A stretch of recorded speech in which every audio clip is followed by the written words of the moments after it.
বিশ্বকাপের শেষ ষোলোতে এবার এমন একটি ম্যাচ আসছে যেটা ফুটবল প্রেমীরা বহুদিন মনে রাখবেন। নিউ জার্সির মেটলাইফ স্টেডিয়ামে মুখোমুখি হচ্ছে 5 বারের বিশ্ব চ্যাম্পিয়ন ব্রাজিল এবং টুর্নামেন্টের অন্যতম সেরা চমক ও ডার্ক হর্স নরওয়ে। ব্রাজিলের এই যাত্রাটা মোটেও সহজ ছিল না। মরক্কোর সঙ্গে গ্রুপ পর্বের ম্যাচে ড্র দিয়ে শুরু হয় তাদের বিশ্বকাপ যাত্রা।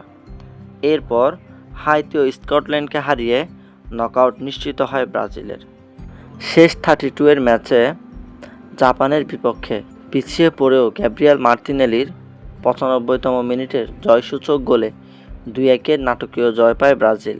আর মজার বিষয় হলো 2002 সালের পর এবারই প্রথমবার ব্রাজিল পিছিয়ে পড়েও নকআউটে ম্যাচ জিতল। তবে জয়ের পরেও থাকছে অনেক প্রশ্ন।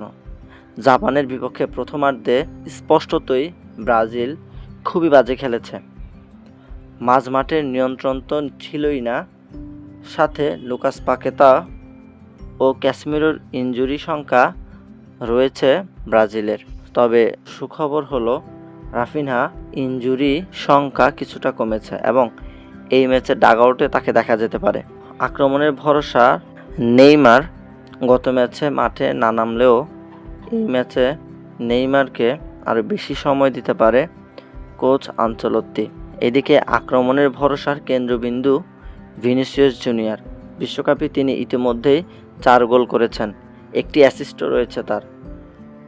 পাশাপাশি ম্যাথিউস কুনিয়া, মার্তিনেলি আর সম্ভবত বেঞ্চ থেকে আসবেন এনরিক। তবে এই ম্যাচে এনরিক শুরুর একাদশে থাকলেও অবাক হওয়ার কিছু নেই, কারণ এনরিকের অফ দ্য বল মুভমেন্ট জাপানের বিপক্ষে দ্বিতীয়ার্ধে যথেষ্ট কাজে দিয়েছে।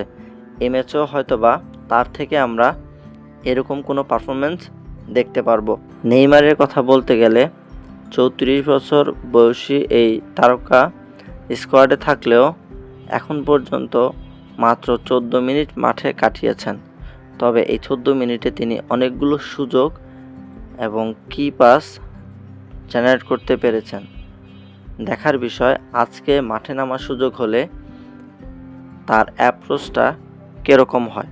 আসি নরওয়ের কথায়। 1998 সালের পর 28 বছরের বিরতি দিয়ে এবারই বিশ্বকাপে ফিরছে নরওয়ে। আর ফিরেই তাদের চমক দেখল পুরো বিশ্ব। নরওয়ের 4টি ম্যাচে হয়েছে গোল বন্যা, গোল প্রায় 18টি, মানে প্রতি ম্যাচেই 4টির বেশি গোল পড়েছে গড়ে। 32 ম্যাচে আইভরি কোস্টের বিপক্ষে পিছিয়ে পড়েও আন্তোনিও নুসারার দুর্দান্ত কার্ল শটের পর হল্যান্ডের 86তম মিনিটের জয়সূচক গোলে নকআউট পর্বে ইতিহাসের প্রথম জয়টি ছিনিয়ে নেয় নরওয়ে।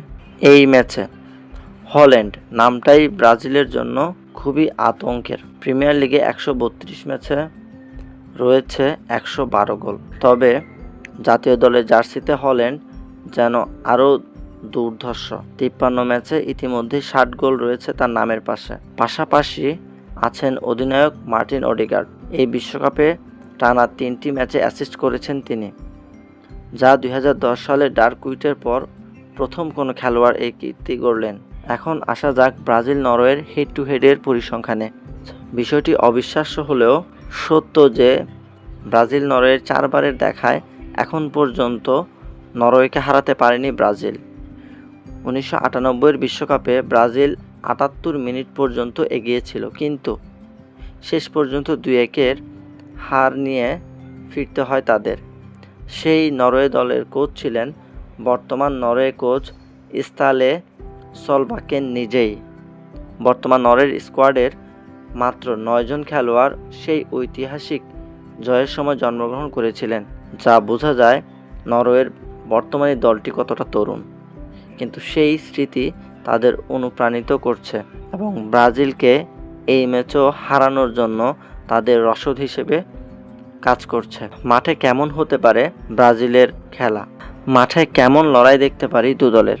ব্রাজিল বল নিয়ন্ত্রণে রাখতে চাইবে, ভিনিসিয়াসের গতি দিয়ে নরওয়ে রক্ষণ ভাঙার চেষ্টা করবে। নরওয়ে হল্যান্ডকে ঘিরে আক্রমণ আর ব্রাজিলের দুর্বল ফুলব্যাক পজিশনে নুসারার মতো দ্রুতগতির খেলোয়াড় দিয়ে চাপ দেবে, যাতে ব্রাজিলের রক্ষণে ভুল তৈরি হয় এবং সেই সুযোগ কাজে লাগিয়ে এগিয়ে যেতে পারে নরওয়ে। কিন্তু ব্রাজিলের সেন্ট্রাল ডিফেন্ডার গ্যাব্রিয়েল মাঘেলাস এবং মার্কিনিয়স দুর্দান্ত ফর্মে থাকায় হল্যান্ড এবং এই দুইয়ের দ্বন্দ্বটা দেখার মতো হবে।